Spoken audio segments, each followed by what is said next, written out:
Hello বন্ধুরা, এখন আমি জাট সিনেমার ট্রেলারের রিয়াকশন দেবো। গোপীচাঁদ এই সিনেমার ডিরেক্টর এবং আমাদের সবার প্রিয় সানি দেওল এই সিনেমার হলো হিরো, এবং যেটার জন্য অপেক্ষা ছিল ভাই কেলানিটা কখন শুরু হবে। এই ট্রেলারটার মধ্যে কিন্তু তার ঝলক দেখিয়ে দিয়েছে এবং বাকিটা সিনেমা হলের জন্য রাখলো। ঠিক ওখানে উদুম কেলান খেলাবে এবং সেই কেলানিটা পুরোপুরি প্রত্যেকটা দর্শক এনজয় করবে। ছোট্ট করে যদি গল্পটা বলি, এখানে একটা জায়গা দেখানো হচ্ছে যেখানে চাষ করতে গিয়ে চাষিরা এখানে মৃতদেহ খুঁজে পাচ্ছে। কার মৃতদেহ? প্রচুর লোকের সেখানে মৃতদেহ পাওয়া যাচ্ছে এবং যে করেছে তার এগেনস্টে পুলিশের কাছে কেউ নাম বলতে চাইছে না। এই দাদা ভয় পাচ্ছে, তারা একটা বাচ্চা ছেলে বলছে যে এটা রণতুঙ্গা করেছে। রণতুঙ্গাকে রণবীর ফুটাস এই রোলটা প্লে করছে, যে এখানকার একটা বড় কাইন্ড অফ মাফিয়া, গুন্ডা, আরও অনেক কিছু এরকম যা যা অ্যাডজেক্টিভ আপনি দিতে পারেন ক্রিমিনাল ল্যাঙ্গুয়েজে, সেগুলো বসিয়ে দিতে পারেন। এবং এই মানুষটাই একটা সময় যেরকম গ্রাউন্ড লেভেলে গুন্ডা ছিল, এখন একটা সময় সে কিন্তু এখানে একটা বড় মাথা হয়ে গেছে গুন্ডাতে, সব কিছু কিন্তু তার কন্ট্রোলে হয়। এই গ্রামে তার এগেনস্টে কথা বলার তো দূরের কথা, তাকে দমন করা তো দূরের কথা, তার এগেনস্টে কথা বলার কেউ নেই। একজন পুলিশ অফিসার আসছে কিনা সেটা একদম দেখার বিষয়, কেউ আসতে চায় না। সেখানে একজন জাট আসছে, যে প্লে করছিল সানি দেওল। সানি দেওলকে তাকে হঠাৎ দেখা যায় সে জেল থেকে বেরোচ্ছে। সে কি জেলের কয়েদি ছিল? তার ব্যাকগ্রাউন্ড কি? সে কি এখানে কোনো কোভার্ট অপারেশনের আছে? মানে তাকে কি মানে লুকিয়ে পাঠানো হয়েছে, বা সে লুকিয়ে কোনো কারণে এসছে যে এই জায়গাটার মানুষদের বাঁচাবে এবং এই মানুষটা এগেনস্ট লড়বে, বা তার নিজস্ব কোনো শত্রুতা আছে নাকি তার নিজস্ব কেউ তার কাছে হয়তো রণতুঙ্গা হাতে হয়তো সে মারা গেছে, তার বদলাটা এই জাট নেবে। এবং এসে যা যা করবে বস, সেইগুলো যদি আলাদা করে বলতে হয়, মানে সেই চাকা মানে ওয়েট মেশিনের চাকাটা মানে ওয়েট ক্যারিটা নিয়ে এরকম ধরে থুতনিটা, মানে লোকটা থুতনি এখানে তাকে নিয়ে রীতিমতো এরকম মারছে। মানে কী লেভেলে এটা হবে যা ভেবে দেখুন। এবং ডায়লগ সেরকম এখানে যে রয়েছে, লাস্ট ডায়লগটা যে রায়গুলোকে হাতকে তাকা নর্থ সাইকেল সবগুলো দেখ দিয়ে আপ সাউথকে বাড়িয়ে, এবার সাউথও দেখবে কিরম খেলাবে, কি মারবে এবার সেটা কিন্তু তারাই দেখতে পাবে। আমি যদি বাকিদের কথা বলি, এখানে কিন্তু অনেকে রয়েছে ভালো ভালো আর্টিস্ট।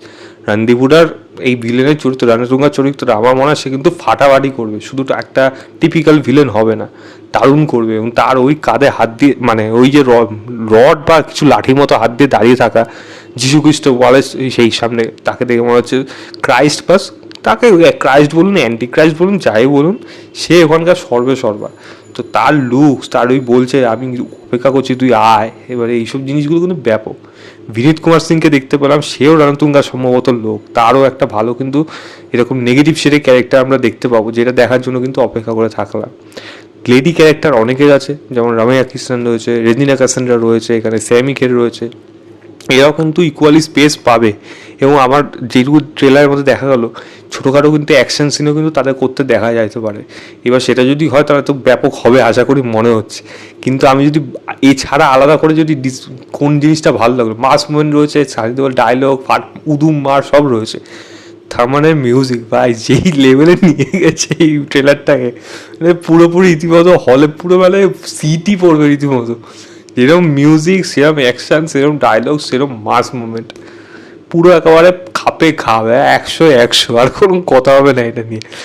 এবং সানি দেওয়াল পারে, সেই মারটা উদুম মারবে। গাদারের মতো সিনেমা যে এই লেভেলে হিট দিয়ে দিয়েছে, মানে বিশাল বড় ব্লকবাস্টার বানিয়ে দিতে পারে, এই সিনেমাটা মনে হয় গাদার থেকে লাখ কোটি গুণ ভালো হওয়া উচিত। এবং আমার সেটা দেখেই মনে হয়েছে, গাদারের ট্রেলার যত জঘন্য হয়েছিল, তারপর সিনেমা বিভৎস একটা ব্লকবাস্টার হয়েছে, এই সিনেমার ট্রেলার কিন্তু অনেক ভালো হয়েছে। এবার দেখা যাক সিনেমাটা কীরকম কামায়। আমার বিশ্বাস 10 তারিখ তো মানে হল পুরো রীতিমতো জাট হয়ে যাবে, একেবারে ফাটিয়ে দেবে সব কিছু। বাট আমার একটা দুর্ভাগ্য, আমি 10 তারিখ কলকাতায় থাকবো না, আমি থাকবো বাইরে। আমি একটু ঝাঁকার কথা আছে, বাট হ্যাঁ আমি 11 অথবা 12 যেদিন পাবো আমি সেই আগে গিয়ে কিন্তু এই সিনেমাটা দেখবো। আমি ভাই ফুল টু মস্তি নিচে যাই, এটা সিনেমা হলে ভাই আর কোনো কথা হবে না। ভাই উদুম খেলাবে, দেখেই হবে মস্তি হবে। যেরকমভাবে নর্থ সাউথকে ব্যালেন্স করে সিনেমার মধ্যে রাখা হয়েছে, সত্যি ওরাই পারে রীতিমতো এরকমভাবে প্রেজেন্ট করতে। মানে সত্যি এই মাসে রিলিজ করে দিতে পারতো, কেন যাই না, ওই জন্য অপেক্ষা। আর সেটা মেন কথা, তো কাল যেমন সিকান্দারের ট্রেলার এসেছিলো, ওখানেও কিন্তু মাস মুভমেন্ট ছিল, কিন্তু দেখতে কিন্তু ভালো লাগছিল না, কারণ ট্রেলারটাই কেটেছে ওরমভাবে অদ্ভুতভাবে, একটা একটা করে সিন কেটে কেটে কেটে কেটে ওখানে বসিয়েছে, যার জন্য ট্রেলারটা সেই হাইপই দিতে পারছে না। এখানে ট্রেলারে হাইপ দেখুন কীরমভাবে স্টোরিটাকে রেখে, স্টোরিটাকে লুকিয়ে রেখে কীভাবে গল্পটাকে নিয়ে আসলো। তো এইগুলো হলো ডিজাইন। ট্রেলার কাটের মধ্যে অনেক কিছু নির্ভর করে যে সিনেমা অ্যাপিল কীরকম করছে দর্শকের কাছে। সিকান্দারের ট্রেলার থেকে লাখ গুণ ভালো হয়েছে এই জাটের ট্রেলার, এটা অ্যাটলিস্ট মনে হয়েছে আমার। সিনেমার কথা আলাদা, সিনেমা কীরকম কী হবে সেটা পরের কথা, বা ট্রেলার যদি ডিজাইন বলি, জাটের ট্রেলার কিন্তু ফাটাফাটি হয়েছে। আমি ট্রেলারের লিঙ্কটা দিয়ে রাখছি ডিসক্রিপশনে, আপনারা অবশ্যই গিয়ে চেক করবেন, চেক করে জানাবেন আপনাদের কেমন লেগেছে। তো এই ছিল আমার বড় ট্রেলার রিয়াকশন অফ জাট। ভিডিওটা ভালো লাগলে লাইক শেয়ার, চ্যানেলটাকে অবশ্যই সাবস্ক্রাইব করে দেবেন। বাই।